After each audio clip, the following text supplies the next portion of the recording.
Buonasera a tutti. Benvenuti. Good evening, everyone. Welcome to this meeting. CIA, Italian farmers, and the Association of Flower and Plant Italian Producers would like to welcome you to this meeting on the impact of Brexit on the flowers and plant sector. We would like to thank all the representatives of the institutions, the representatives of the Italian and European producers, the president and the members of the Copa Cogeca Working Party on Flowers and Plants, and the several producers following us.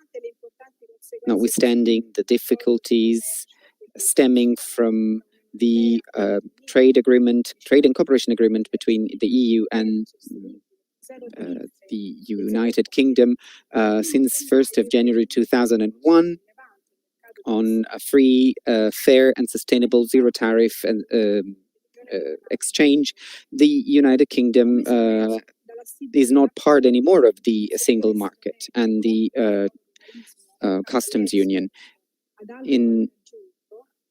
After 1.5 months from the coming into force of the agreement, a strategic sector, which is very export-oriented, with a high added value for the nature of the perishable products exported, could actually have some difficulties with the new customs procedures, which is why CIA Agricoltori Italiani and the Association of Italian Flower and Plant Producers are committed to support these producers to help them in this transition.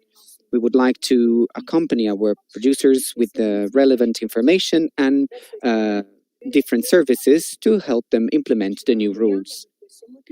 For this reason, we would like to say that we hope this meeting will be useful for you all, and we're here for you in case you wanted to ask questions or find solutions with the help of our speakers, which will also be available to you after this event. We would like to remind the speakers that they all have 10 minutes each. The webinar is interpreted simultaneously into Italian and into English. We would like to thank our interpreters from now for their precious work. The seminar can be followed in English and in Italian on the dedicated YouTube channels. I would like to leave the floor to Ms. Barbara Di Rollo, the coordinator of the Association of Italian Flowers and Plant Producers, AFI, and would like to leave her the floor for the interesting things she will tell us for our producers in these new settings. After her, we will have Mr. François Guérin. Please, Barbara, the floor is yours.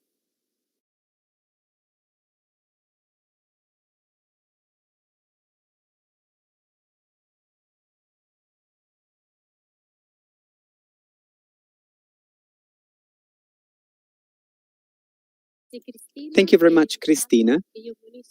I would like to say a big thank you as well to all the people who are following us and the other speakers as well.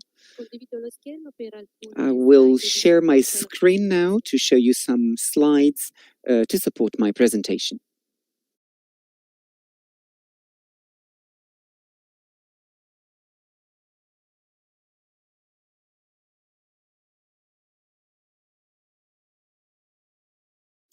I hope you can all see my PowerPoint presentation. Very well then, I will try to move to the next slide. In my very short introduction, I will try to give you an overview of the trade situation between Italy and the UK. What are the most important news? What are the most evident difficulties, and also what the difficulties that we may encounter in a few months will be. Italy exports to the UK over 40 million euros for the plant and flowers sector. Italian production amounts to 2.83 billion euros. The total of exports to the UK is almost 5% of the total of Italian exports, and the value in percentage of these production is about 1.42%. We are talking about many different categories of products It is actually even difficult to make a list here in this presentation. We have also many, many regions involved. What does the agreement between the EU and the UK tell us? The agreement struck in December 2020. There will be a balanced approach for many sectors, not only for goods and services.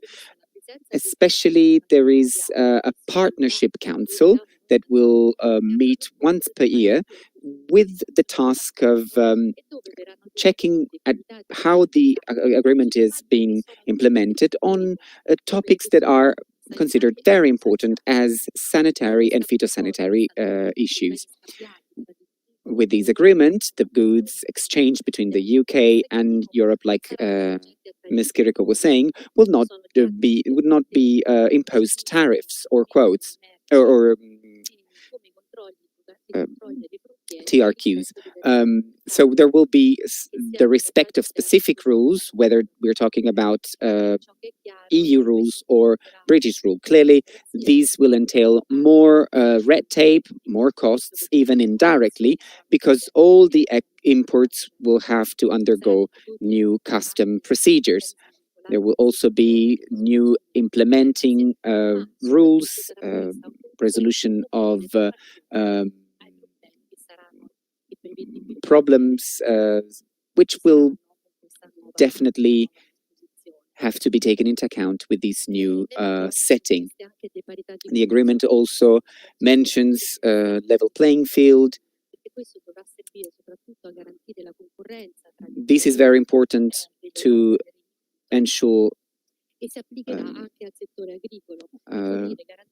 equal footing for all traders, especially with a view to state aid. An independent body will control if all these measures are rightfully implemented. Every 4 years, we will have the chance to reconsider the agreement, but it is actually already very clear that the level playing field commitments will have to be mentioned in every new agreement. What are the new rules with a view to phytosanitary issues? The plant passport that allowed the free exchange of the products of our sector will not be enough anymore. So, as it is already the case with third countries, we will have some new documents to prepare. One is the pre-notification of export. The other one is the phytosanitary certificate. There will be also identity and physical and document checks, physical checks at the borders as well. This will not happen in one go, but there will be different steps, 3 different steps. The different deadlines are 1st of January, 1st of April, and 1st of July. As far as the phytosanitary rules are concerned, there will be these 3 phases for board control. As of the 1st January 2021, the new rules will be implemented to plant with high priority plants that are supposed to be planted, different kind of seeds, potato seedlings, bark and wood for different plants. Every operator will have to be registered at the according to the rules of the European authorities. As of the 1st April 2021, these rules will also be applied to every plant and every plant product, also seeds and cut flowers. There will be also sanitary certifications for all the plants and all the products that will be under this new regulation. As of the 1st of July, there will also be border controls. Until the 1st of July, controls could also be done at on the spot at the export destination, but this won't be possible after 1st of July. What happens with the implementation of the agreement? We have some very first clear remarks to make. For example, what we are seeing in Italy right now is that when we want to implement to export to the UK, the documents needed require 24 to 36 hours to be produced, and this is a first problem.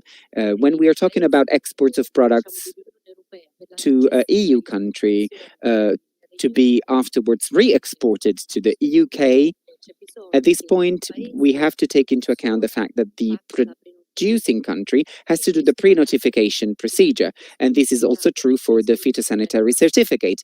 This entails several steps which most probably will dilute the timings. For our country, Italy,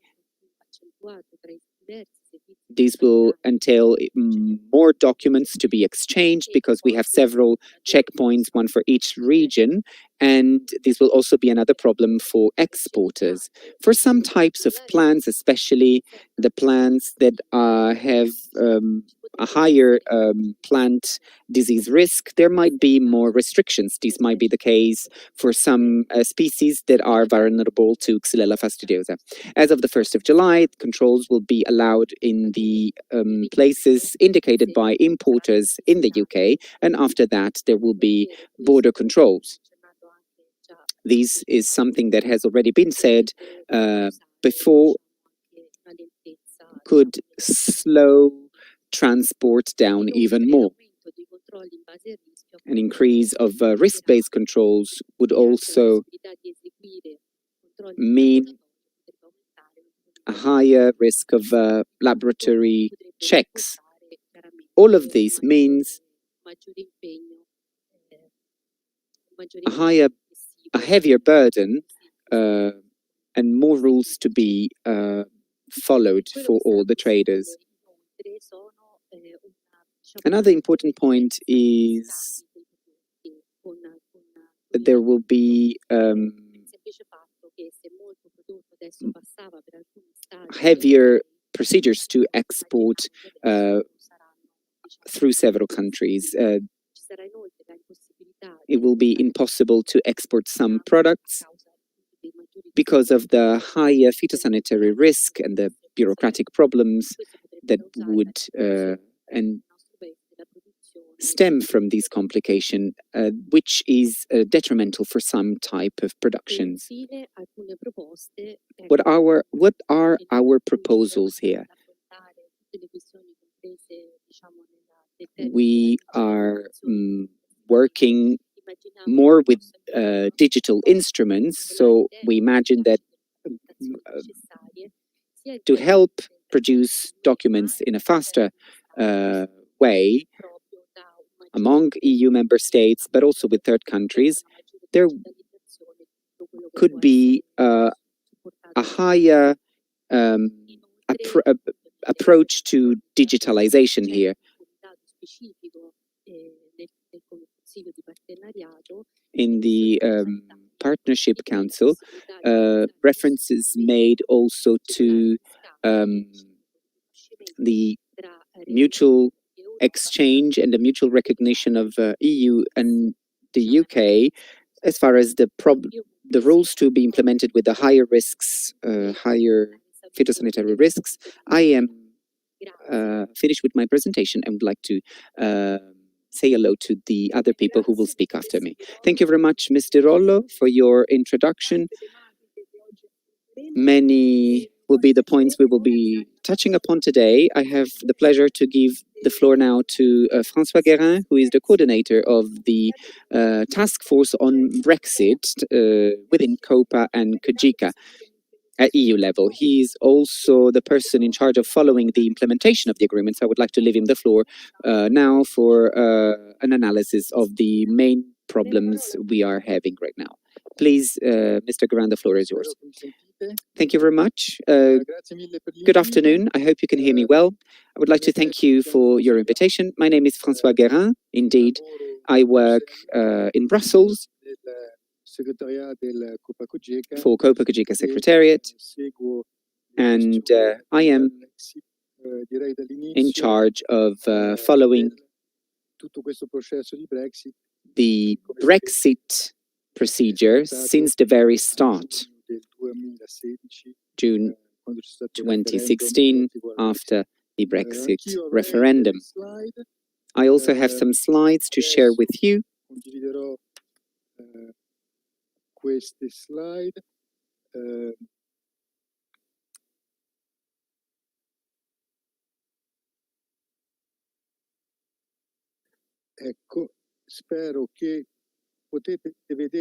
I hope you can see my slides now. I can't see myself anymore, but could you please confirm that you can actually see the slides I'm sharing with you?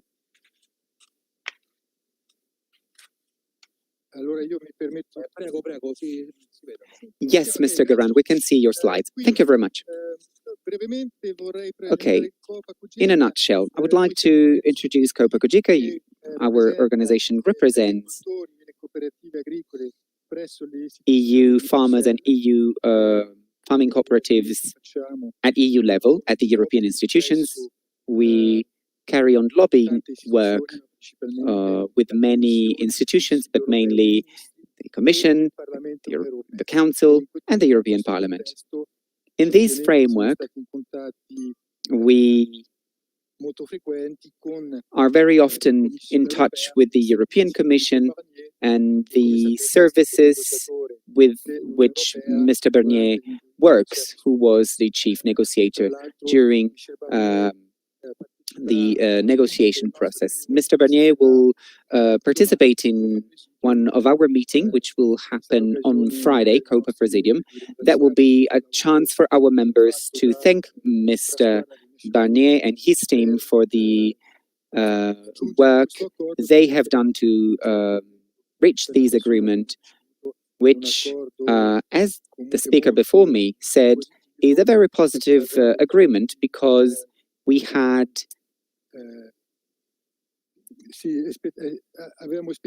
great expectations and also great concerns, because without an agreement, the situation would have been particularly difficult for the agricultural sector.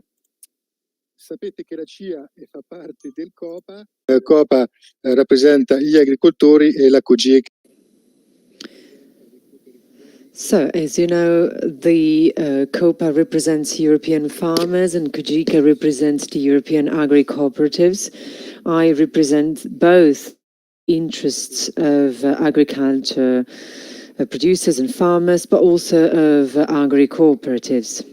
We have a secretariat in Brussels, which deals with both. And I have to say the CIA is actually one of the most active members. As you can see from the presentation below, well, there are several dates which are very important, and they refer to the UK referendum, to a new partnership agreement. As I mentioned before, such process started on 23rd of June 2016, when the UK voted to leave the EU in a referendum. I must also say that that was quite a sad result for the entire community of producers in the agricultural sector, because, as you know, the association which represents farmers in the UK wasn't happy at all. However, this was a democratic decision and we have to abide by that. I won't go into the details of the dates provided in the presentation, but as you can see, we are now in February 2020, so this is the start of a transition period during which the EU rights and obligations still apply to the UK. The agreement was reached at the limit of a no deal, which was the risk that people were fearing. But then the UK and the EU actually found an agreement, and we are at the moment in a of transition, because we still need the approval of the European Parliament. The European Parliament should have found a solution by the end of February. However, given that they have to translate all the pages of such agreement, which are over 1,200 pages, well, that could take quite long. And so it is very likely that the provisional agreement will be extended until April.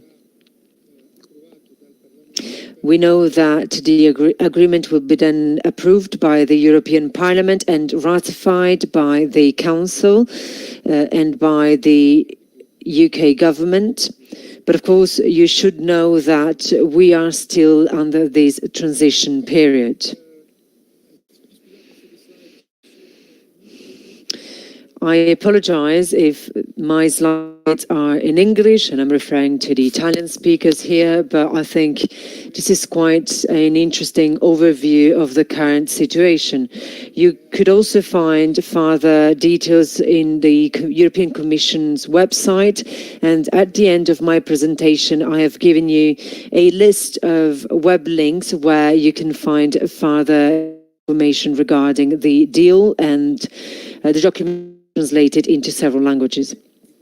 This agreement is actually very ambitious and it entails several sectors. The trade, economic, social and environmental partnership includes, for example, trade in goods, customs and regulatory cooperation, trade in services and investment, public procurement, transport, energy and climate, fisheries and natural resources, and so forth. There are also unilateral measures which are not covered by the negotiations, but still have been negotiated and still are between the UK and the European Union.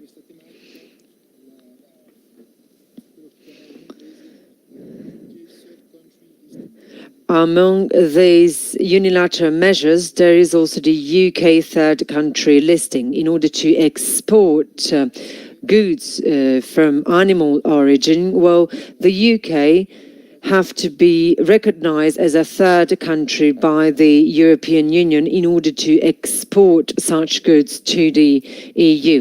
And I think it's pretty much the same case with regard to several plants. However, this is precisely defined for the goods of animal origin. It is indeed important that the UK will recognize as a third country as of the 24th of December so that the country can export its goods. Within this agreement, you can also find measures regarding the rule of law and the independence of the UK. Well, in that case, we can't find unilateral measures, but there will be controls at the borders.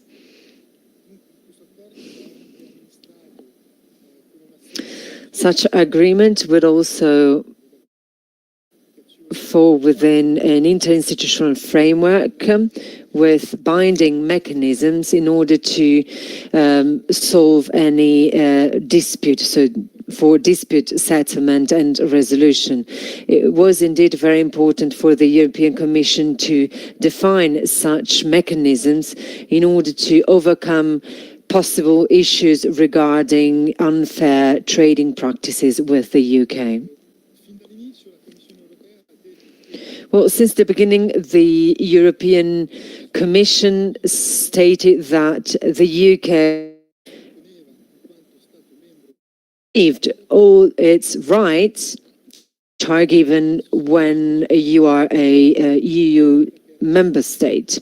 At the moment, the situation is quite different from before, because there's a difference between the transition period and the end of such period, because before we could export to the UK by the same conditions as if the was part of the EU. However, as soon as this transition period is over, well, the situation will be very different.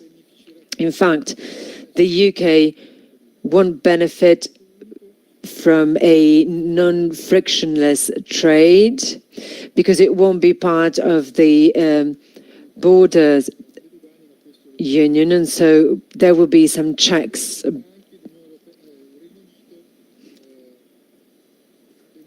Moreover, the UK will benefit from specific trading agreements with the EU. At the moment, the UK can negotiate several trade agreements with third countries.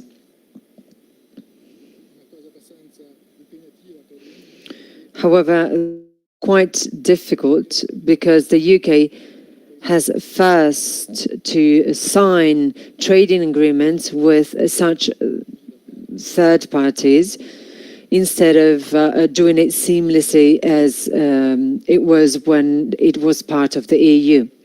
Of course, there are several challenges. The UK won't be able to trade goods as before.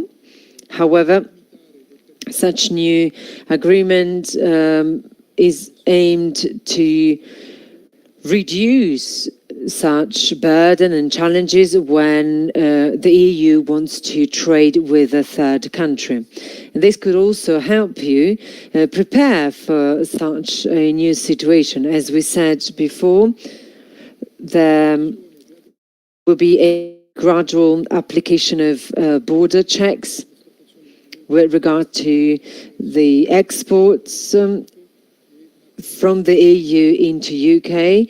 However, you should also know that as of April, some checks will be carried out.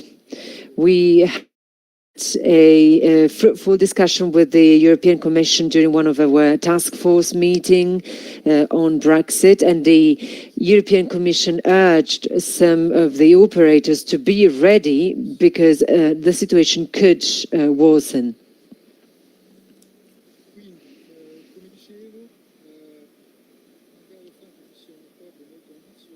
The fact that this agreement is indeed ambitious, the European Commission will try to maintain the of security and control in the internal market in order not to compromise the autonomy and integrity of the EU internal market, and will try to carry on the check as it used to be in order to still guarantee a clear and enforceable level playing field. Overall, we must say that we are quite happy with this agreement. The idea would be to create a free trade area without tariffs nor quotas. There would also be several mechanisms for cooperation between the different states.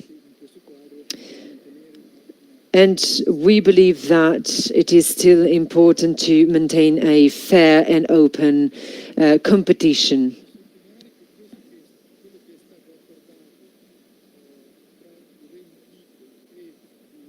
The agreement between the UK and the EU apply to Northern Ireland. As you probably know, at the beginning, during the negotiations, several issues were raised. One of them being that we didn't want a hard border between Northern Ireland and England, and so there won't be any control, any physical checks in the borders between Northern Ireland and the Republic of Ireland. However, there will be different measures applied to Northern Ireland. This is probably not relevant to your sector, but I think you should bear it in mind. According to this agreement, as mentioned before, there won't be any tariffs to export goods. However, there might be extra fees to export such goods. I don't think this would have a huge impact on the producer.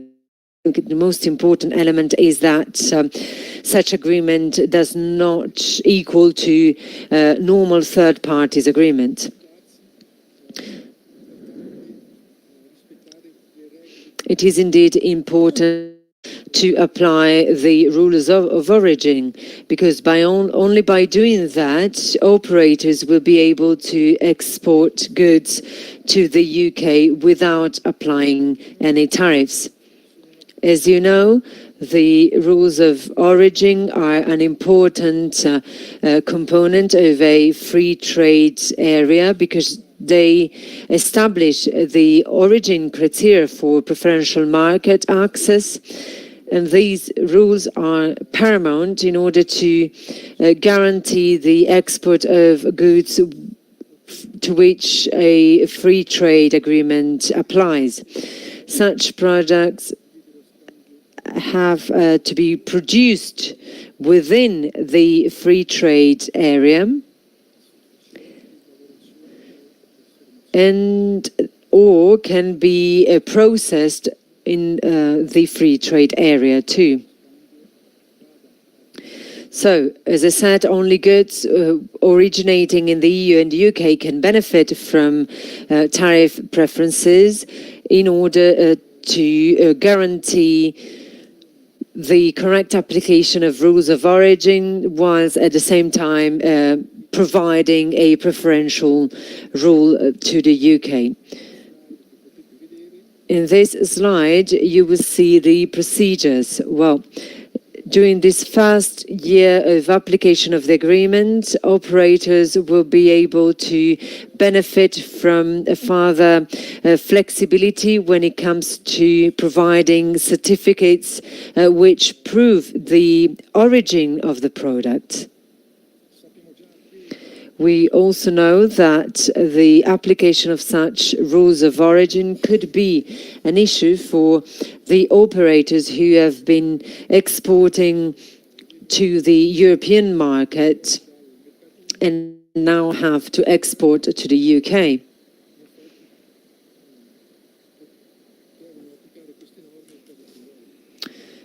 This is obviously a first time for them, but as mentioned before, we are running a transitional period where the European Commission will be definitely more flexible.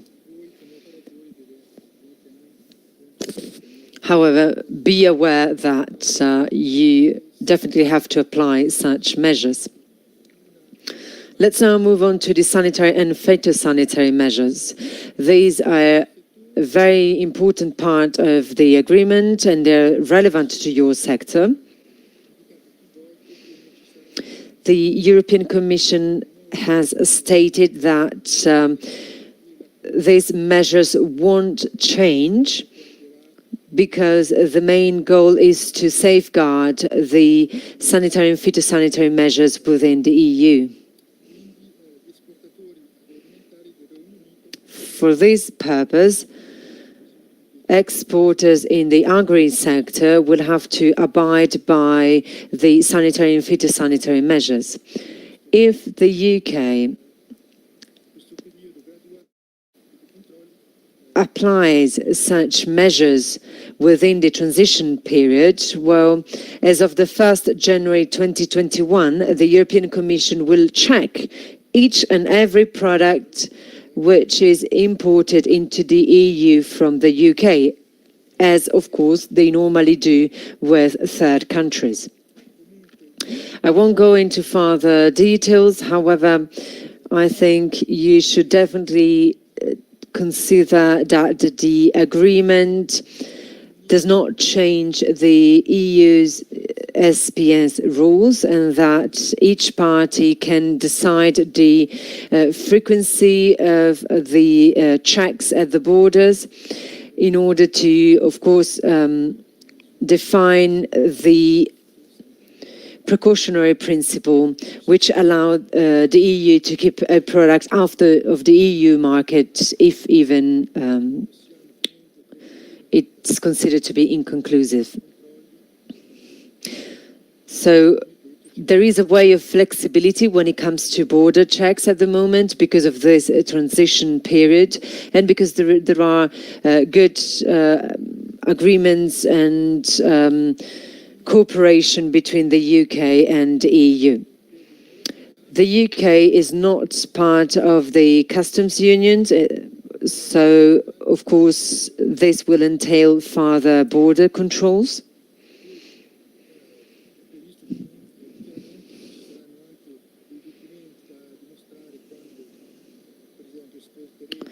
Such controls will include a protocol and the issuing of several certificates.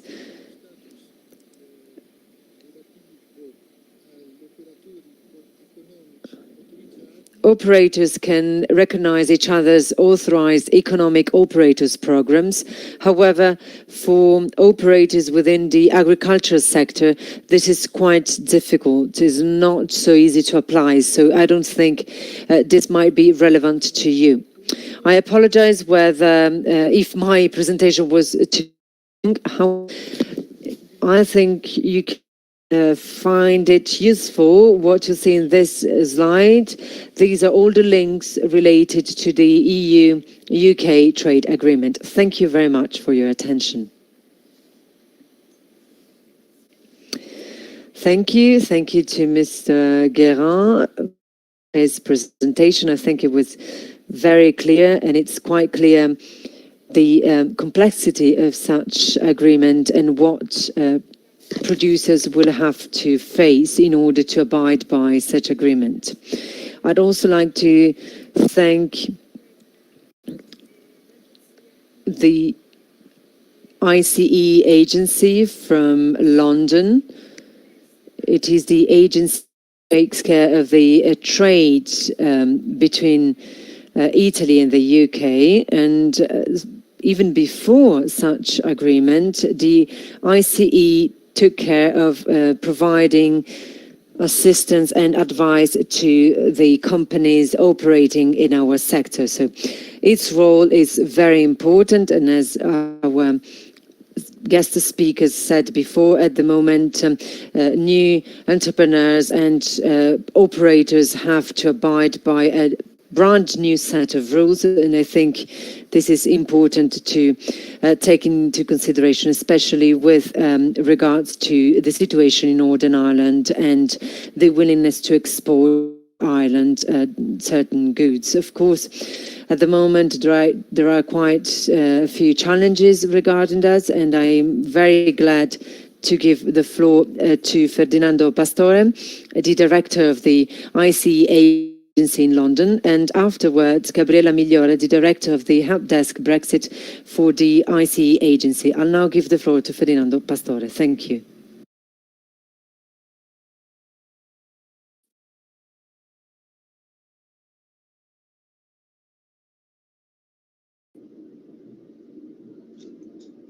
Dottor Pastore, cortesemente.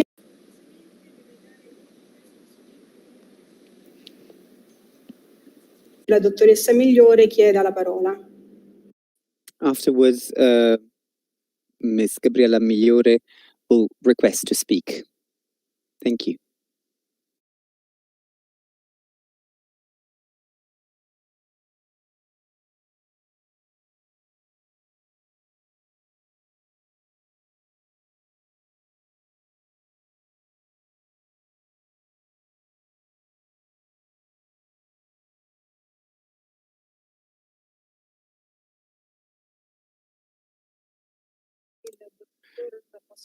Apparently, we have some trouble seeing Mr. Pastore. We hope there is no other problem, but here he comes, so we will leave him the floor. Please forgive me for the technical glitches. I would like to greet all the participants from London. I would like to thank Chia and AFI for inviting us this afternoon. We have been working for many months now on Brexit, on all the topics that have been mentioned. Cristina said it very well in her opening remarks. We are paying particular attention to the hundreds of small and medium Italian enterprises, looking at the possibilities that they have now to export and that have to deal with these new rules. We would have rather liked to continue doing what we have always done in our agency, thanks to the 76 different offices in the most of the world. And here in London, we have some experts, local experts who have specialized in consumer goods, food, and services. In our daily work, we do a lot of different kinds of activities today, but also for the past 12 months now, we've been working on the impact of Brexit on these market, on the European market and the exchanges between the EU and the UK. We, of course, take care of the Italian side of things as far as exchanges with the UK are concerned. The UK has always been an important market for Italy because the UK is the sixth largest economy in the world, the sixth largest economy in Europe.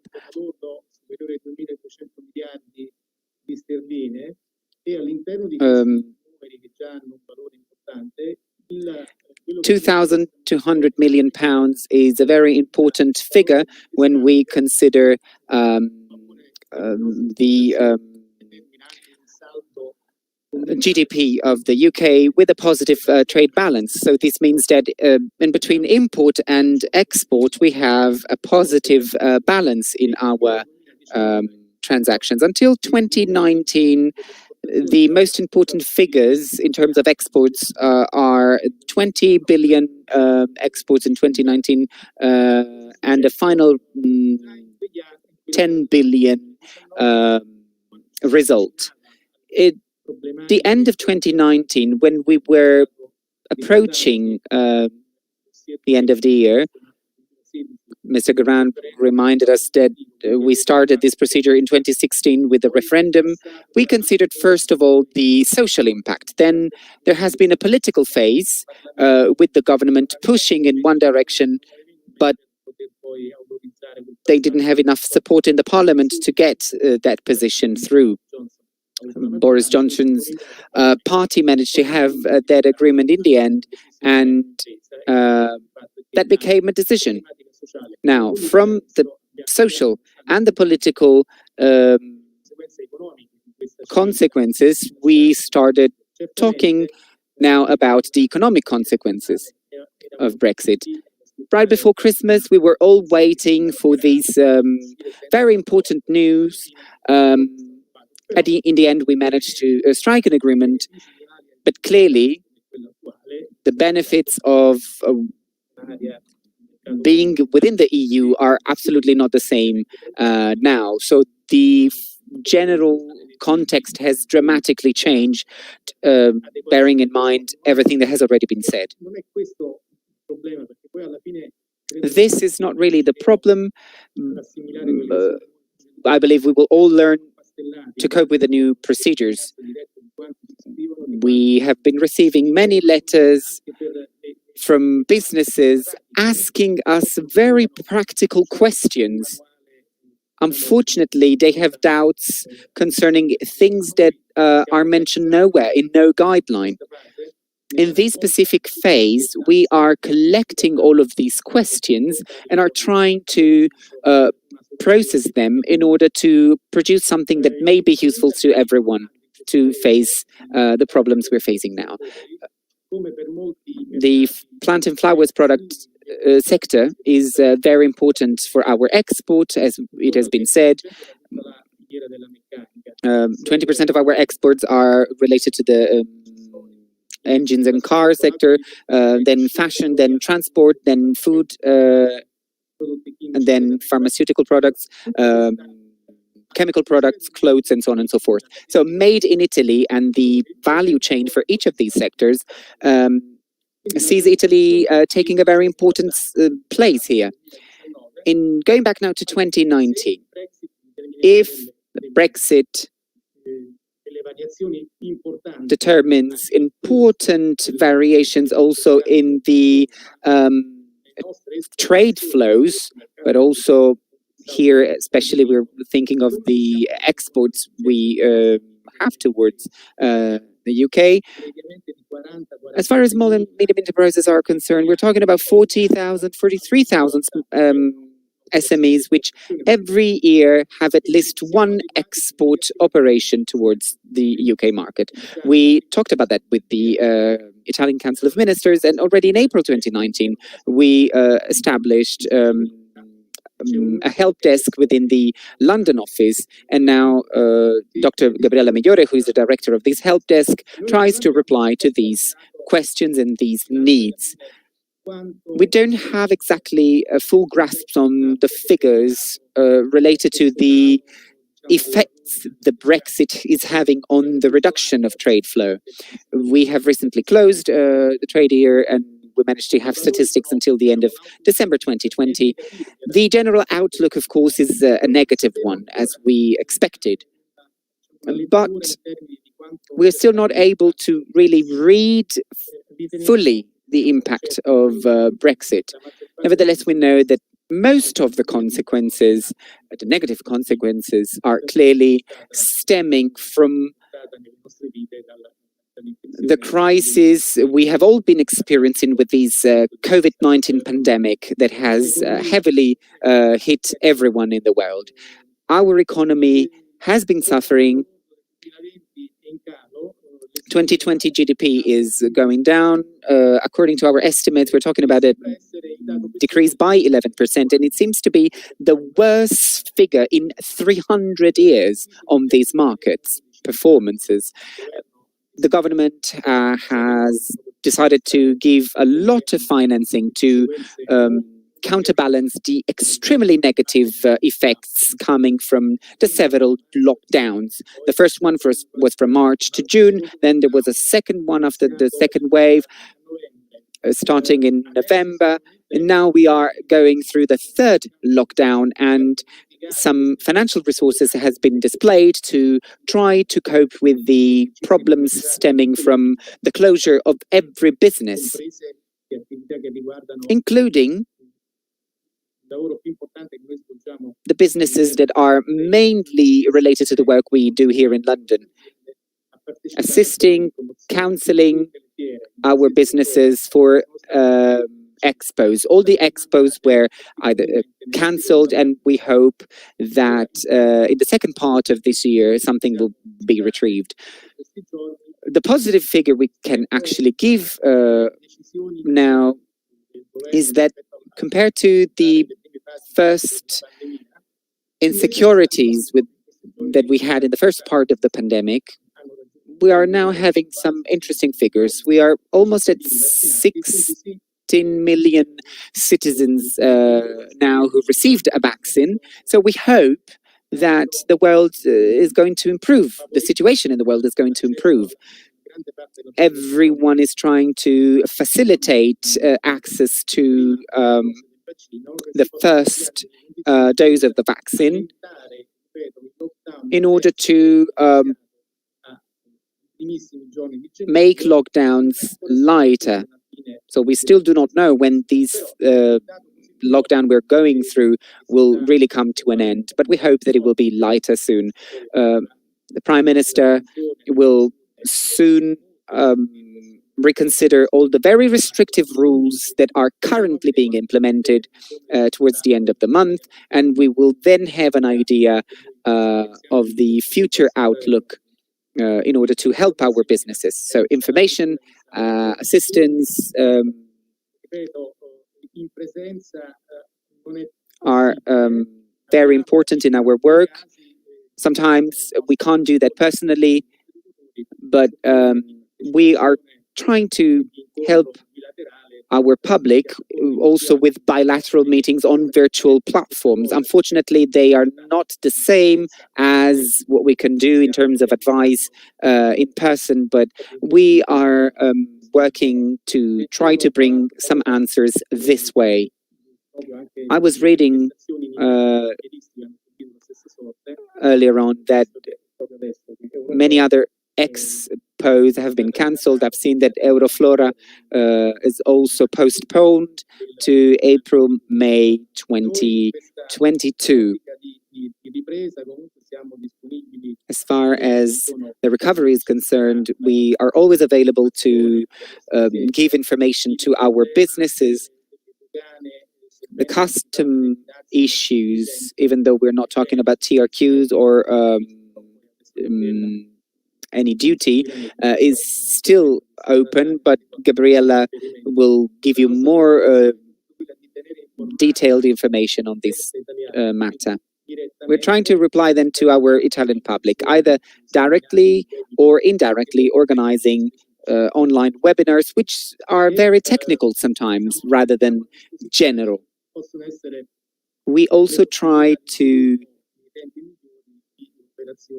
develop promotional activities and to foster bilateral meetings with our businesses or between our businesses and the different other operators on the market.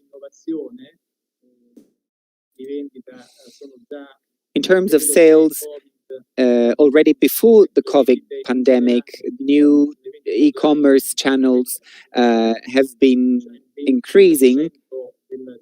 20% of our general sales was already sold by e-commerce, and in next year e-commerce might register higher numbers than regular sales. Now, this type of channel has been developed during the pandemic because of the different difficulties we've been experiencing with direct sales because of the COVID pandemic.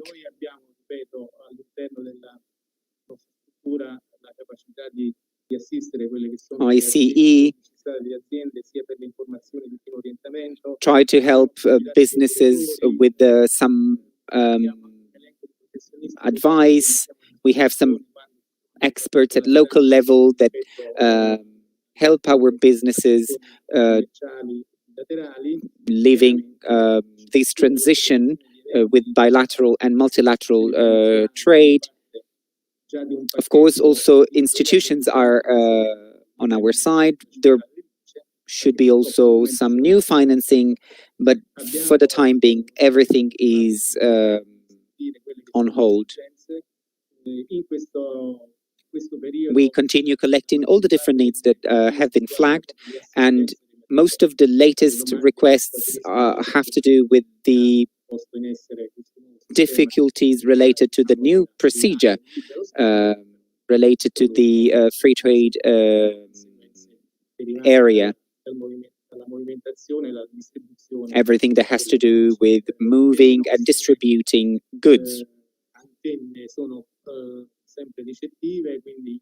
We always keep an eye on every development, so you can write to london@ice.it.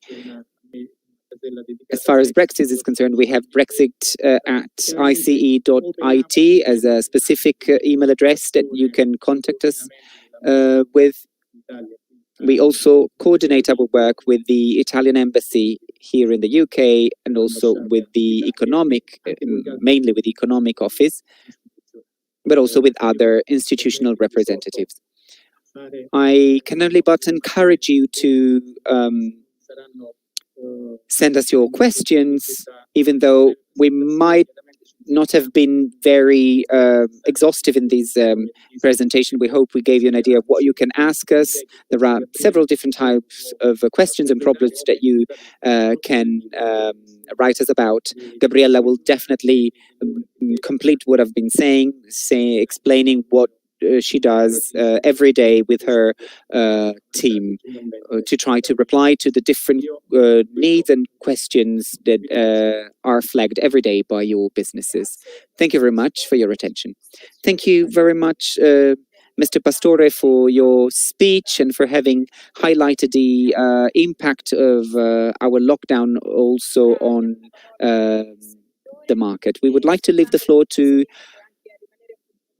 Gabriella Migliore, and I would like to ask her to be as brief as possible because we also have other people having to take the floor afterwards. Thank you very much.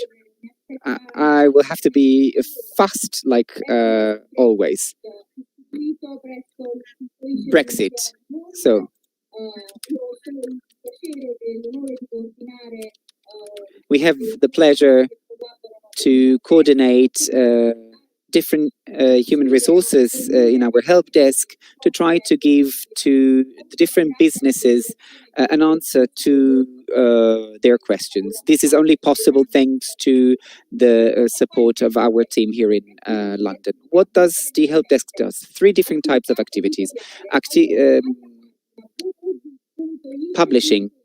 www.ice.it is our website. You will find a page for Italian exporters. If you click there, you will be redirected to our page where we see where you can see all the material we've been publishing over the past few weeks and the past few months. Custom procedures, EORI rules, the new material on plant certificates. Everything is being updated constantly, once, twice per week. On Friday, we will launch our new page, Gli ospiti del desk, our guests page, where we talk about the different experiences related to Brexit. They share with our public their work on the Brexit. www.ice.it/Brexit for exporters. Our help desk also organizes online training. This morning, we decided that our next webinar on certificates will be organized on the 16th of March. Please write to Brexit at ice.it, ask to receive our newsletter, and via our newsletter you will receive the link and the form to enroll to these web training on the 16th of March. We also offer training for different sectors, but Brexit is important for many different sectors, as you can imagine. Flower and plants, but also machinery and so on and so forth. The core business of our help desk is mainly advice and support. I was impressed to see that we replied to more than 1,000 requests of assistance.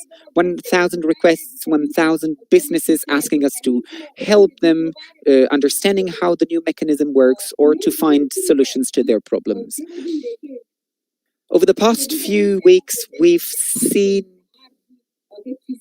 delays being flagged because of the implementation of the new system. Clearly, even though you only download a new app on your mobile phone, you need time to get accustomed to that app. Imagine what a complete block of custom procedures may mean.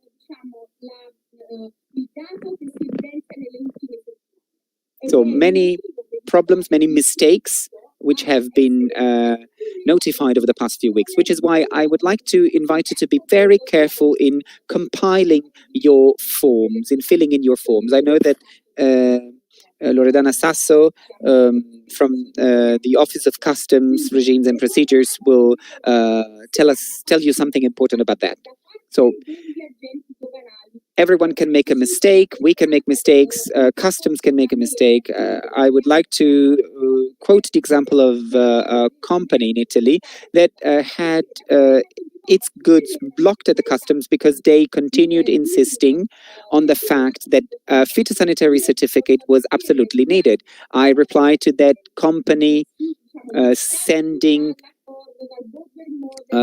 quotes from the agreement, from the board and model, and our assistee could show those important parts of the legislation to the custom official, and they managed to solve the problem. So everyone can make mistakes. There can be mistakes on the Italian side or also on the UK side. So do not be surprised if there is a problem with the EORI on the British side. So please be careful and speak mainly to the institutions. I will cut the long story short now because we don't have a lot of time. Another problem is that we have been experiencing problems with fake news. So I will do an endorsement for the Office of Customs Regimes and Procedures. Please get in touch with this office first and foremost. Then you can write to Brexit at ice.it. The Italian embassy in London also has a specific office for Brexit issues, but please pay attention to the news published by legitimate authorities on Brexit. This is all from me. Thank you very much and wish you all a nice afternoon. Thank you very much, Ms. Migliore, for your very quick description of the activities your agency is carrying on. Thank you very much for your invitation to the webinar on the 16th of March. Certainly, our businesses will be very interested in that. You have quoted, you have said already who the next speaker will be, Loredana Sasso, Office of Customs Regimes and Procedures, to facilitate the custom procedures. So I would like to leave the floor without further ado to Ms. Sasso, reminding you have 10 minutes for your speech. Good afternoon, everyone, and thank you very much. It is a great pleasure to be with you today. I feel a great responsibility to take the floor now because the Office of Customs Regimes and Procedures have been mentioned for very critical points by the speaker who took the floor before me. I absolutely realize that this is a very difficult situation. The trade cooperation agreement between the UK and the EU was reached on the 24th of December. On the 23rd of December, I was in a meeting with the DG Taxud, the European Commission, that was telling us that we might have not reached an agreement. So it was a great achievement. Nevertheless, it is a very complicated matter now because many operators are working in a completely different scenario now.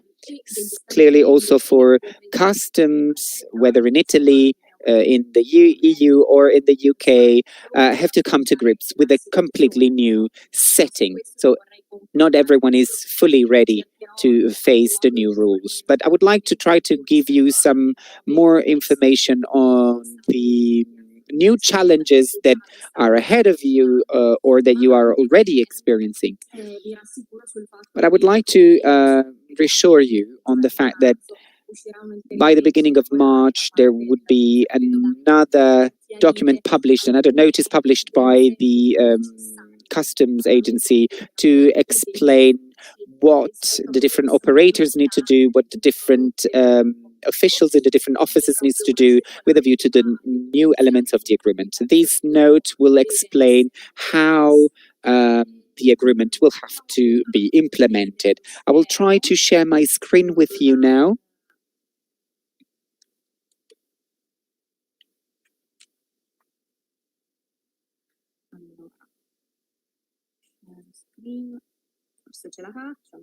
I am almost there.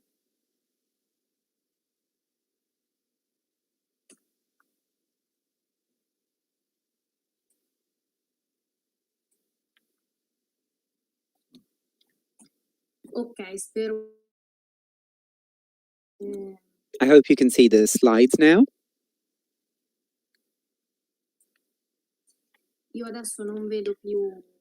I can't see the platform anymore, but I hope you can see the presentation. I will not be repeating what has already been said. I won't dwell on what has already happened. The withdrawal agreement came into place, and the UK deciding to exit the European Union has entailed these agreements. So until the 31st of December 2020, we had a transitional period, but as of the 1st of January 2021, the UK has left also the custom union, and we need to apply to the UK the same rules that we apply to every third country. Considering, though, the withdrawal agreement and the agreement that has been undersigned by the UK and the EU on the 24th of December, which is on a provisional implementation phase now, because we hope that it will be ratified soon, but we are on the right track. We are already implementing some rules in the larger framework.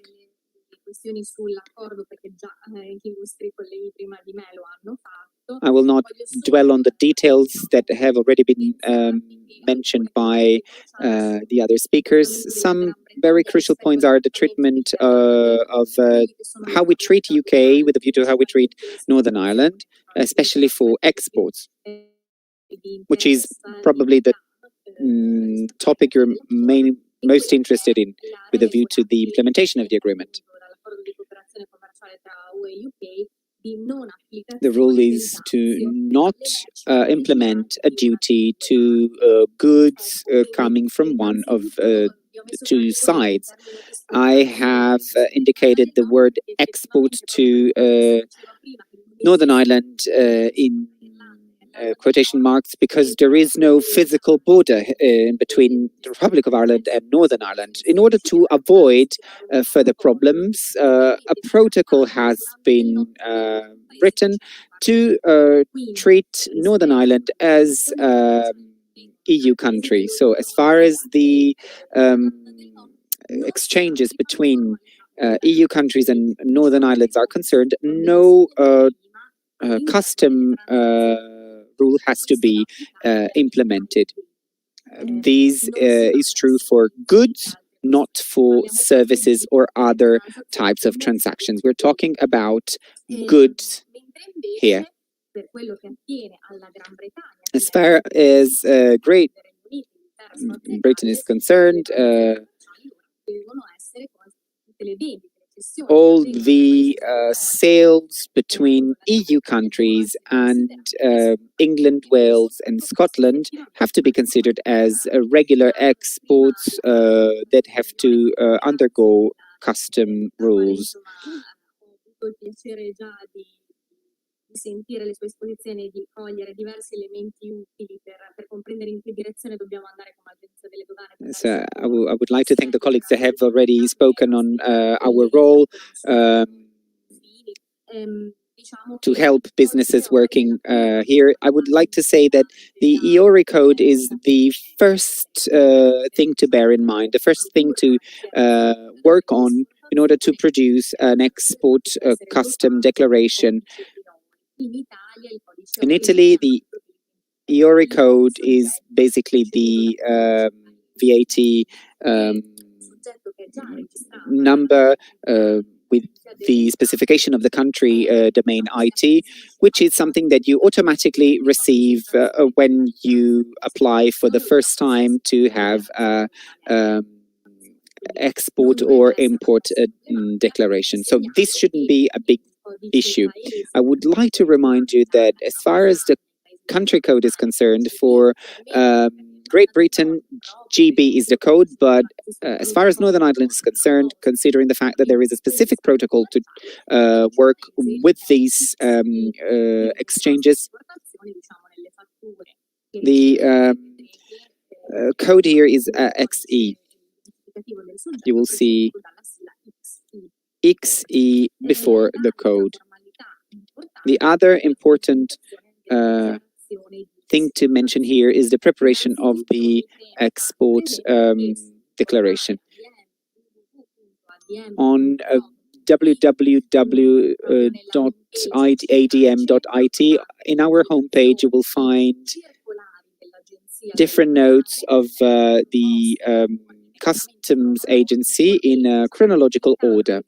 When you click there in our archives, you will find also the notes that have been published, that were published in 2020. Note number 49 was drafted to prepare businesses in a specific manner to the withdrawal of the UK on the rules that will have to be implemented with the view to the crucial and fundamental aspects of the export procedure. So the competent custom office for exports, which is basically the office that is insisting on the place where the exporter has its headquarters, according to our, Article 221. And this is also true for the when the export is done to a place different to where the export is. There are some exceptions, but I would like to invite you to read the note to go into the nitty-gritty. The competent office now, instead of choosing ports or airports, which are the places of the actual exit of products from the national territory, please get in touch with the custom agency that can help you to go faster here, because if you turn to the closest office, you will be helped in a due manner, but also the jamming that you find at ports or airports will definitely create a longer procedure. Sicuramente potrete poi eventualmente anche. You can obviously ask questions and send me an email, but I can provide you with further information regarding the correct identification of the competent customs office. You have two different documents. The first one to leave the customs unions, and the second one to move the goods within the EU or the UK in order to reach the place where goods are destined for export. So the Export and Import Office is also considered as a transit and office where you could export goods to the destination country. And the customs office responsible for that would be the office responsible for the incoming products according to the exporter. So the procedure has to be quite flexible. That means that the EU goods which are transported to the UK and Northern Ireland can subsequently be placed under the common transit procedure. So controls can be carried out on goods which have been selected within the international circuit of controls. So once defined the destination through the code of the certificates, well, in that context, the economic operators can carry out customs formalities to an inland customs, which of course has to be done through a certification. And for logistical reasons, this is generally less time consuming because it helps to carry out customs formalities than the one given and provided by the offices located close to the borders. And so, of course, this helps trying to smoothing the procedure. Last but not least, I'd like to mention a couple of indications with regard to the place approved to export, which allows the presentation of EU goods for export at an approved location other than that the competent custom office where the customs export declaration is lodged. So in this sense, according to the Article 44, you can mention the fact that the products are produced in Italy and then exported to the UK. In that case, any tariffs might not be applied. There are also several requirements because it depends on the fact, it depends on the production and processing of goods. So processed goods, if are not produced from raw materials, will have to be declared in order to be granted the authorization. How do we do that? Well, in this case, we need to provide either a certificate which is provided by the exporter. The exporter has the entire responsibility with regards to the goods, especially for those which have been processed. Or you could also show the products used in order to produce such goods at the border controls.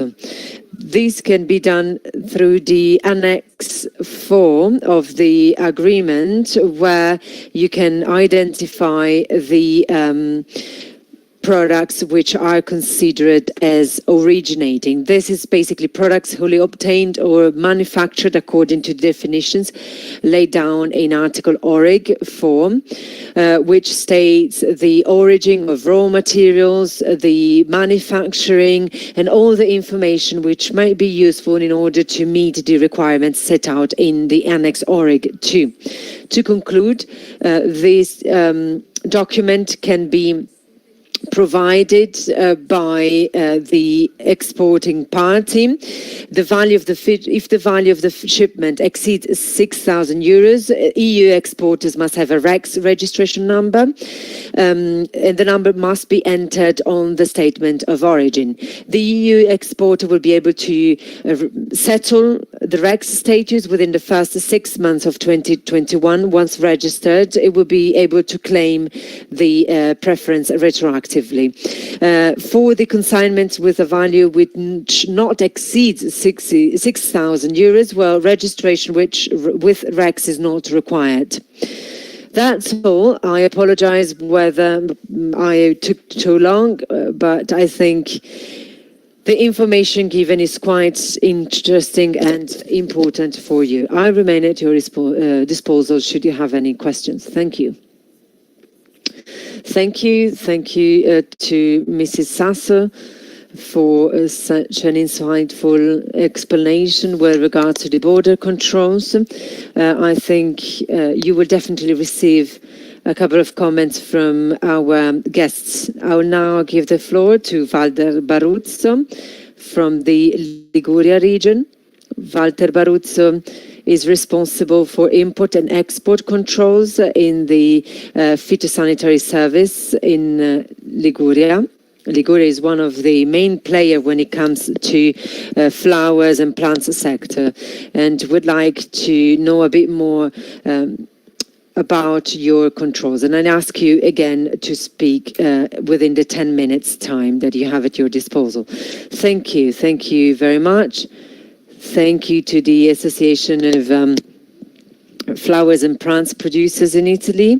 Thank you for giving me the opportunity to be here today and to provide an overview of the main challenges that our region has to face when it comes to certain goods. I give you the regards from lawyer Piombo, who is responsible of the phytosanitary service at a regional level, and my colleagues who gave me such an important role today to show what we do in our region following Brexit.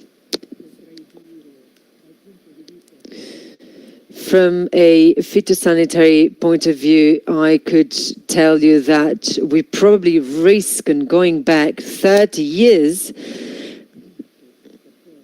which is basically the period before the introduction of a passport for plants, which then granted the free movement and trade of such products. However, this is just to give you some food for thought, because I do believe that there are certain elements which are quite new within the phytosanitary service system.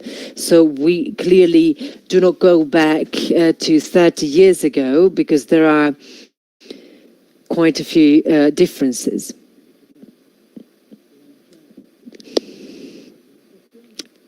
I would like to ask the organizers to share the presentation with the public. Thank you. Can you please confirm that you can all see my presentation?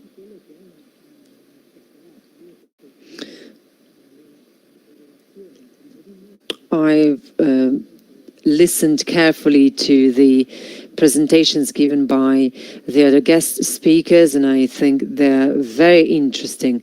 My presentation is just a general overview on phytosanitary aspects, which might change due to Brexit and the challenges we have to face. Let me start with a data which is quite updated now, up to date, which is not up to date, apologies, now. Well, the first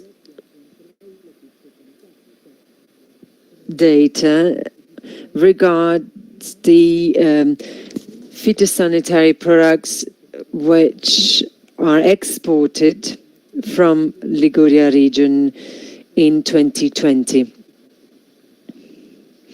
These products, of course, were accompanied by a certificate, and we mainly talk about cut flowers. I apologize, but we can't really see your presentation. Let me try again.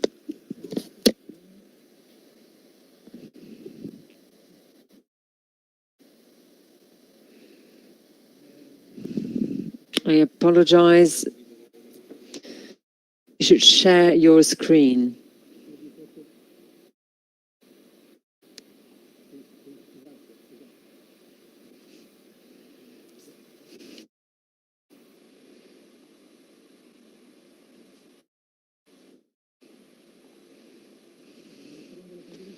Unfortunately, it seems that I can't share the screen with you.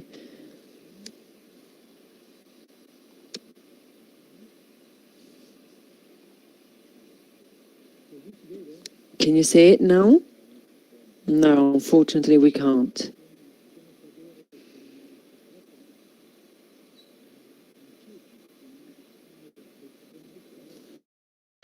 I apologize, but when we run tests, actually, this was working, so I don't really know how to do that.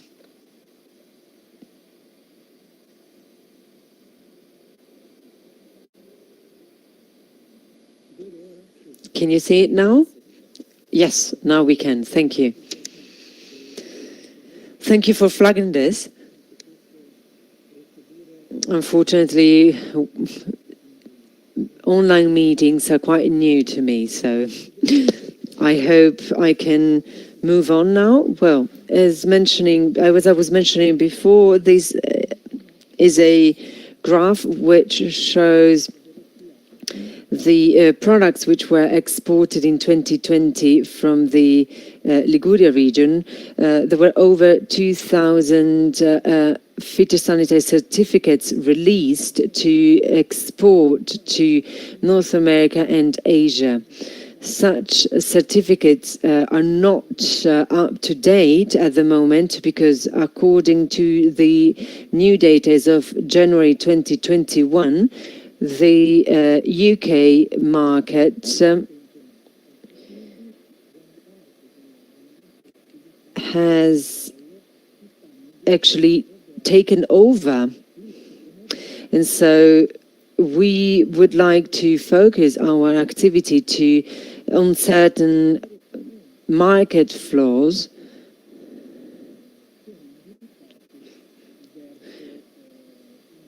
which are directly or indirectly linked to the UK.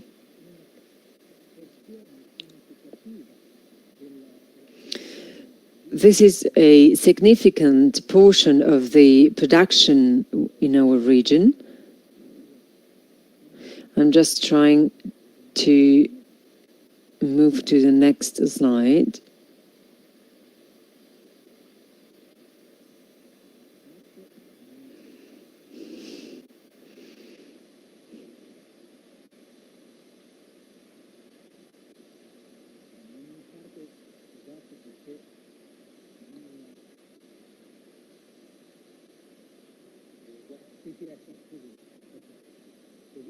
Okay, it should work now. Can you see it? Yes, perfect.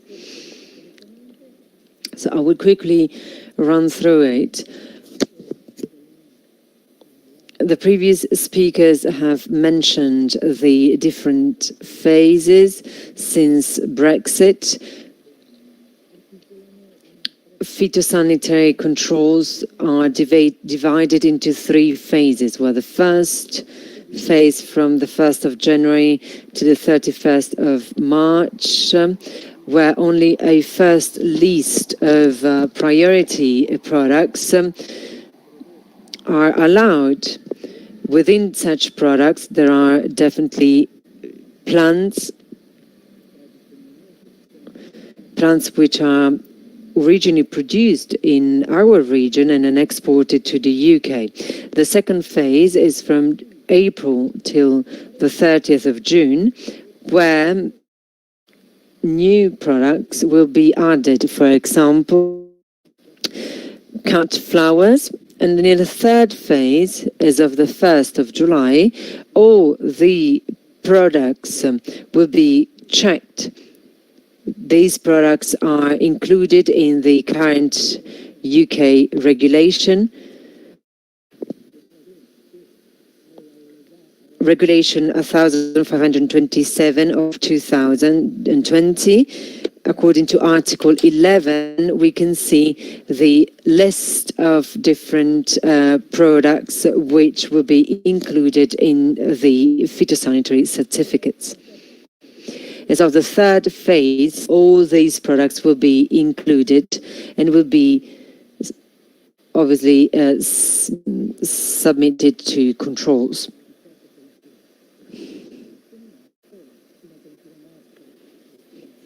Let's see, the first phase from the 1st of January to the 31st of March.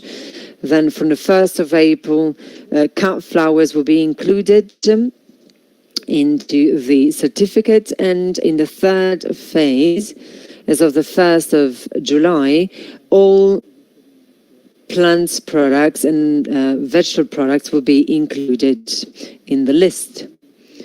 We are talking about shipments. However, I think it is indeed important to see how phytosanitary products involves even wood packaging materials, for example, boxes and pallets and all such material, packaging material, which is of course used in order to export products. So compared to previous month, all goods have to be contained within packaging materials which have to be marked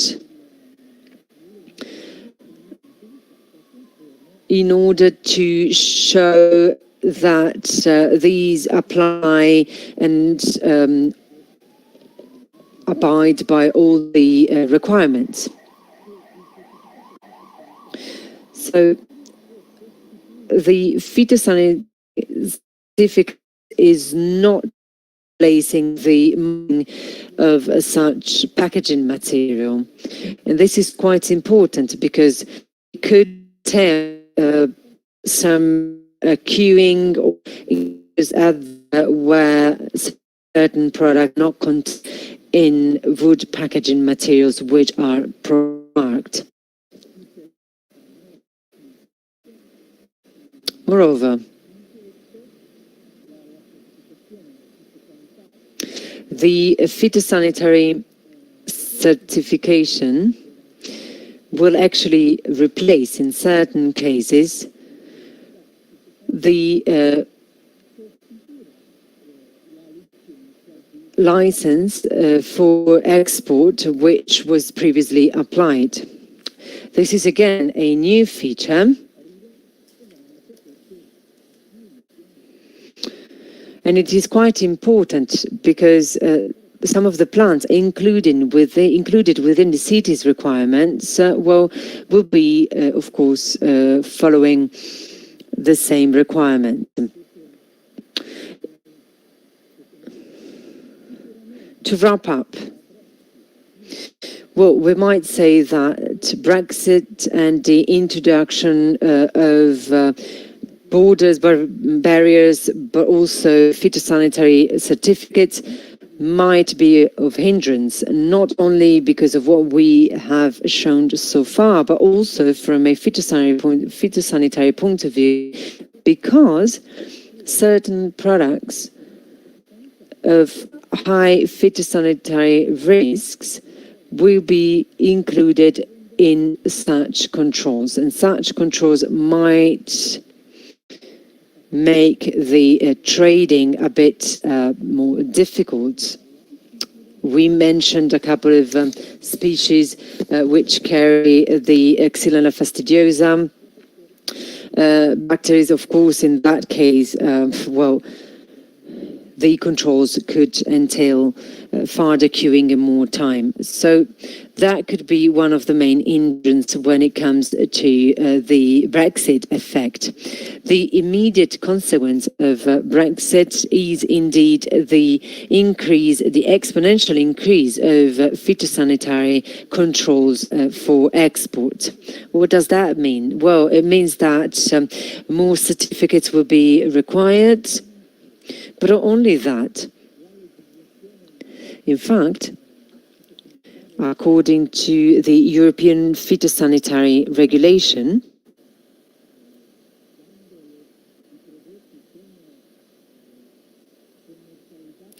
when certain products are traded by another EU country and exported to a third country, in this case the UK, well, producers need a pre-export certificate. So when it comes to controls at the borders, that will mean further certificates for export, which is the certificate that allows the direct export of the consignment of the goods from Italy, more specifically from Liguria to the UK, but also all those products which are sold by Italy through German or Dutch platforms, but then traded directly in the UK by German and Dutch operators.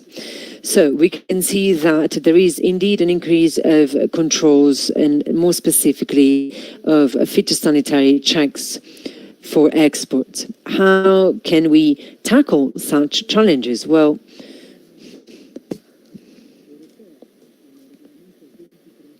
Regulation 2031 of 2016 and 125 of 2017 do contain several indications which might be of help.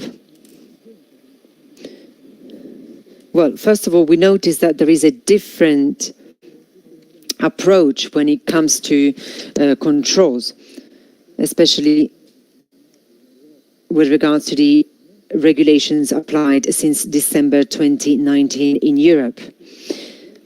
In this case, it is indeed necessary, especially for operators, but also for control authorities in terms of phytosanitary checks, to apply such regulations and such processes in order to digitalize the controls at the borders.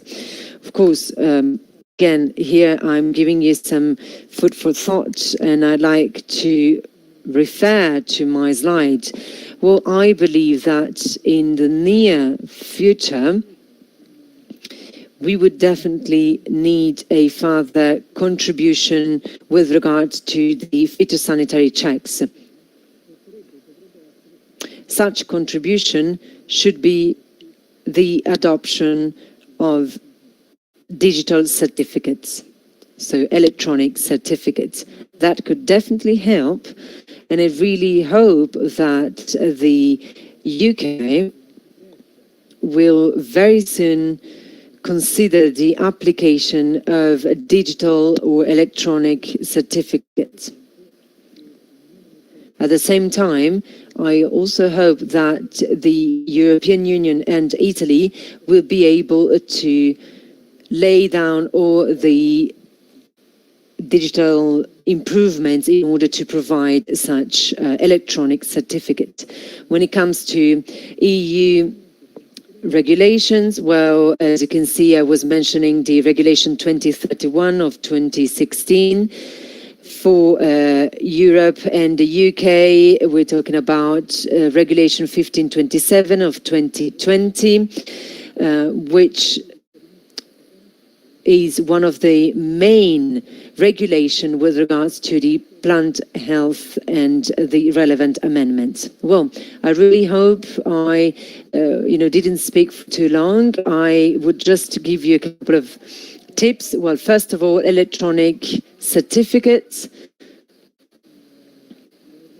And second of all, thinking about the current phytosanitary regulation, which requires other operators and not only the competent authorities to be committed when it comes to provide self-assessments and to be responsible when delivering certain products of quality and applying phytosanitary controls in order to export such products to third countries, especially to the UK. So once again, I think these are several aspects that we need to take into consideration. It is indeed a very interesting perspective. Of course, it entails reorganizing our processes and try to strengthen the self-assessment of certain operators in order to abide by the new phytosanitary certification. Thank you very much for your attention. If you have any questions, really do not hesitate to send me an email. Here you can find it on the slide. You have all my details. Again, Brexit is indeed a challenge. Thank you.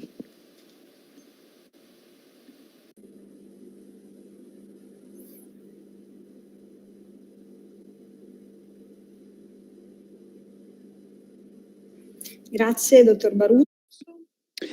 Thank you very much, Mr. Baruzzo, for your speech. I would like to thank you.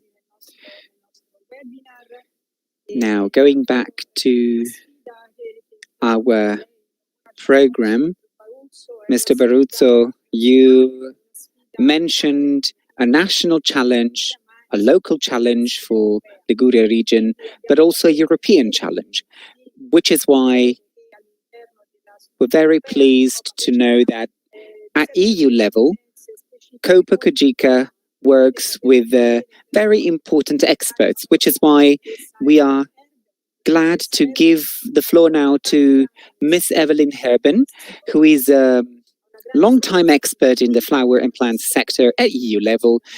She is the president of the Working Party on Flower and Ornamental Plants at Copa Cogeca. She knows very well the EU situation for this very important sector. We would like to give you the floor, Ms. Herben, for your speech. Thank you. Thank you very much for the invitation to speak here this afternoon. And indeed, since recently I am the chair of the Copa Cogeca Working Party Flowers and Plants. This working party consists of all kinds of producer organizations like SIA from the whole of Europe, where all producers are being represented, and we try to do our best to help them with their interest in the European field of policies, new regulations, and also new situations like here with the Brexit. I am coming from the Netherlands, and as such, I work for the Dutch flower auctions. And of course, there's also a big trade flow from all over Europe going via the Netherlands, via the flower auctions. And that also gives more opportunity. There are more organizations that inventorize figures, which is very important, of course, to monitor what's really happening. So I would like to take you through a short presentation. I will share my screen. I hope that this is going to work.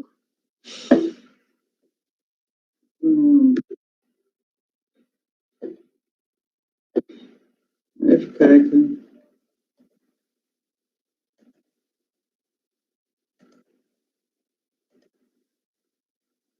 Ja. First of all, it is important to realize that there is a kind of a disbalance if you look at import-exports to the UK. From the whole of the EU, we export for a value of about 1.2 billion on flowers and plants to the UK. From the UK to the EU, it's only for a value of about 80 million.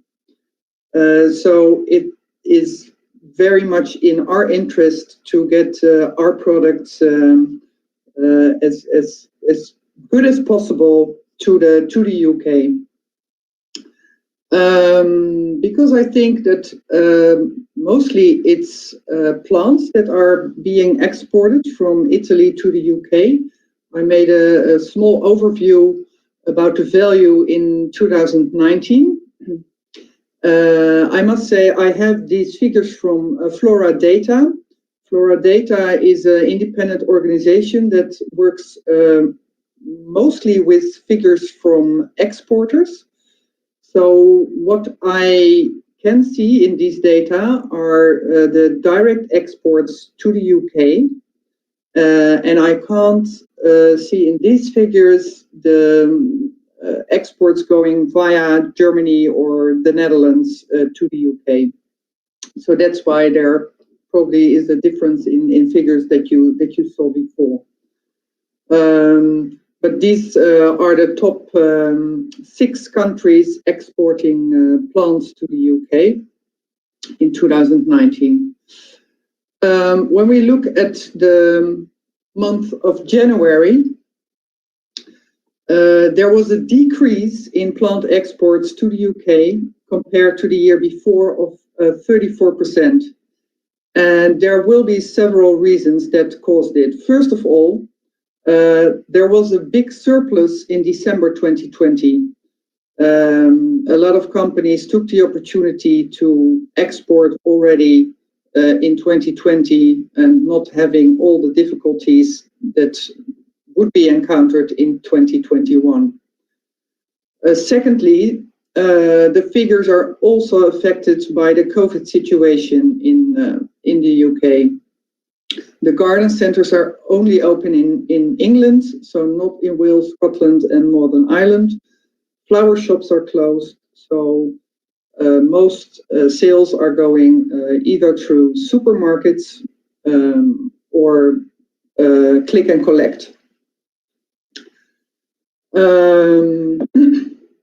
As it was stated by the speakers before, yes, there are some hurdles already for the 1st of January when it is about plants, because all plants for planting need phytosanitary certificates. And as was already explained as well, if the plants are being exported from the Netherlands, but are coming from Italy, for example, or from Denmark or from Germany, they need pre-export certificates. And it turned out that this was quite a hurdle, because the flow, the whole supply chain is going very fast. So exporters that want to export from the Netherlands, they order in the afternoon, and normally a couple of hours later, the plants are put in a truck from Denmark or Italy going to the Netherlands to be exported to the UK.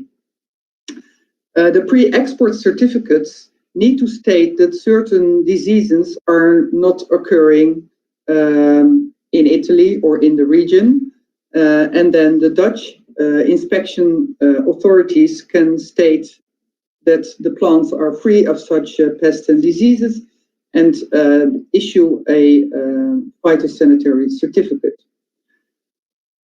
Meanwhile, because this was a big hurdle, the Dutch inspection authorities started talks with several other countries. And I know they also try to talk to the Italian authorities.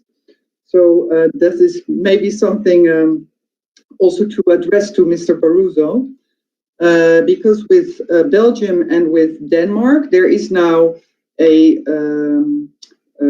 agreement on national level from the inspection authorities that for example, the Danish inspection authorities declare that certain pests and diseases are not occurring. And with this national declaration, the Dutch authorities can issue a phytosanitary certificate without then the individual pre-export certificate for those products.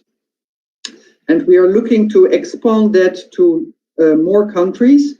Of course, in Italy, it's more complicated because of the different regions, but it should be also possible from a regional level, or that in the region it's declared that some pests and diseases are not occurring. We also have to deal with the plant passports, because the UK doesn't recognize the EU plant passport. With the EU plant passports, the plants can travel within the EU. When they're being exported, the plant passport is replaced with the phytosanitary certificate. And after the first place of destination in the UK, it needs a UK plant passport. Another thing that was also mentioned is the CITES regulation. Although artificially grown products like Phalaenopsis, like some cacti, can be added on the phytosanitary certificate and do not need a export permission. Some products do need a import permission, and that is mostly the problem with some cacti. Of course, we also have the custom declarations, because we're dealing now with a third country, but that is for plants in so far not too complicated, because the custom declarations are important for the rules of origin, but for the plants, everything is 0% worldwide, what the UK declared in the UK global tariff.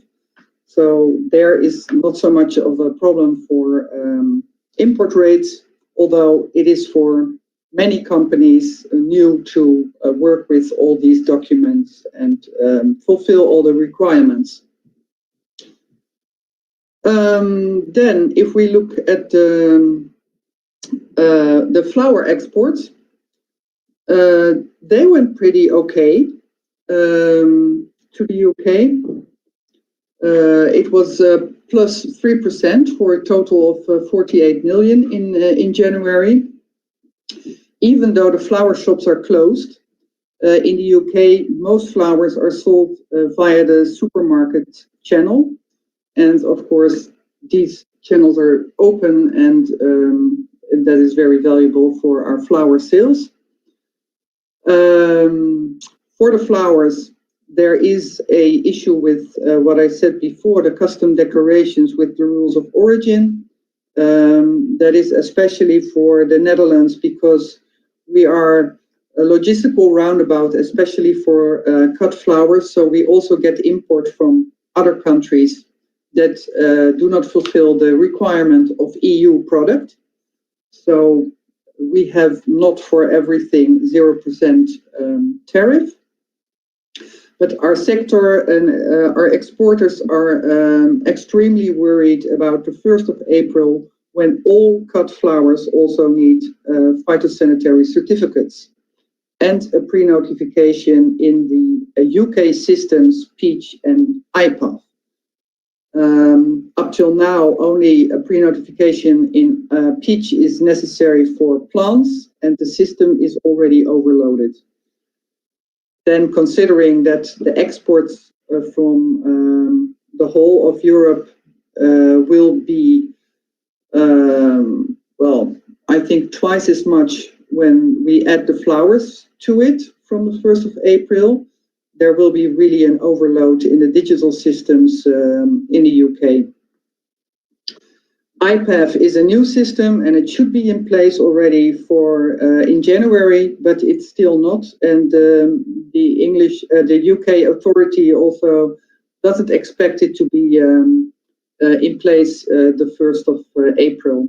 So there really is a hiccup. And another thing is that there are also phytosanitary certificates required for fruits and veg. So the 1st of April will be really a difficult time, and of course we are lobbying to see if there are solutions to ease that. Maybe that the UK authorities are open to postpone the requirements for flours because of, well, the digital problems that need to be solved first. The 1st of July, as was said, also physical inspections take place at border control posts. Up to now, there are no physical inspections, and 1st of April, it will only be for plants, and it will be at the place of destination. But everything will be done at border control post as it looks now for the 1st of July. So it is. There are a lot of challenges, as you can see, and well, as I said, for the plants, the pre-export certificates are a problem. We are talking with other authorities, but I think it's also a good idea to lobby for a centralized EU database where the inspection services of the exporting country, could be the Netherlands, but could be also France, I think, for Italy, that they can have a look at the database to issue the phytosanitary certificates, and yeah, that we can get slowly, we can make little steps to make the procedure more easy and to keep the trade flows going. Well, this was it with respect to some figures for only the first month. It will be very interesting to see what developments there will be in the next coming months, also considering that, of course, March, April, May is the high season for our products. And yeah, we hope and work very hard also from the European cooperation in Copa Cogeca to see if we can ease things for the companies that are exporting and producing for the United Kingdom. Thank you.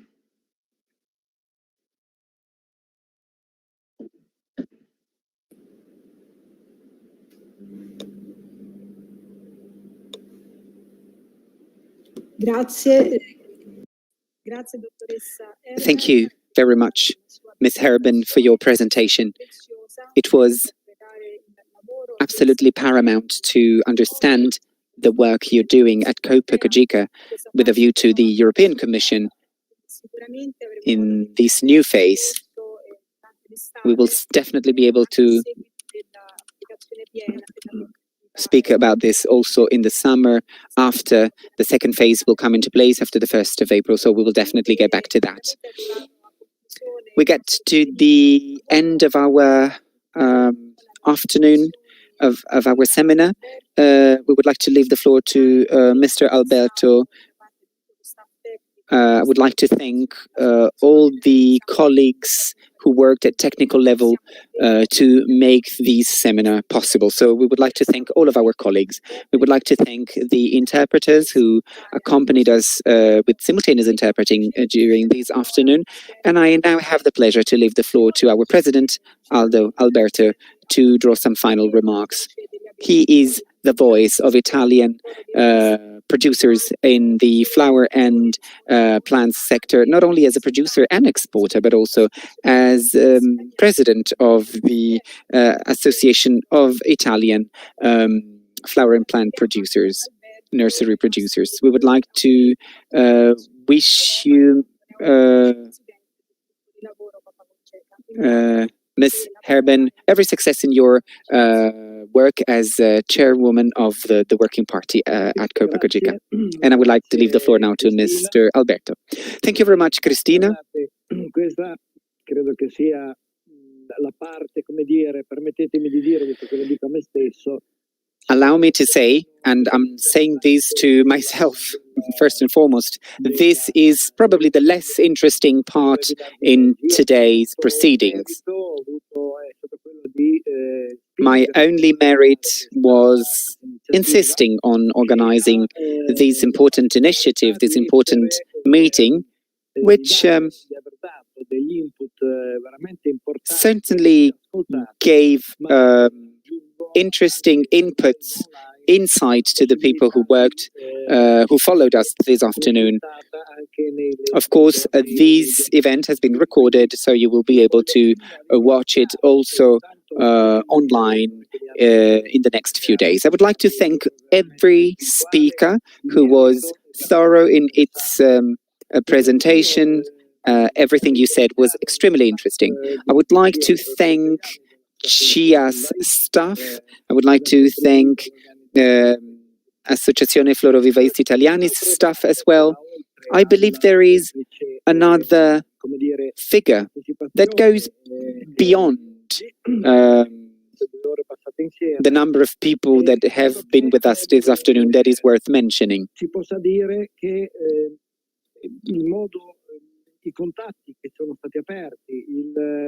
It is the number of contacts we managed to open to work in a new network, in a broader network on the problems we are experiencing with Brexit. We definitely need to continue working together to exchange information, to create the best conditions to have the most adequate support for our businesses, which need to be able to continue working and continue exporting to the UK. We're talking about important relations that will continue in the future.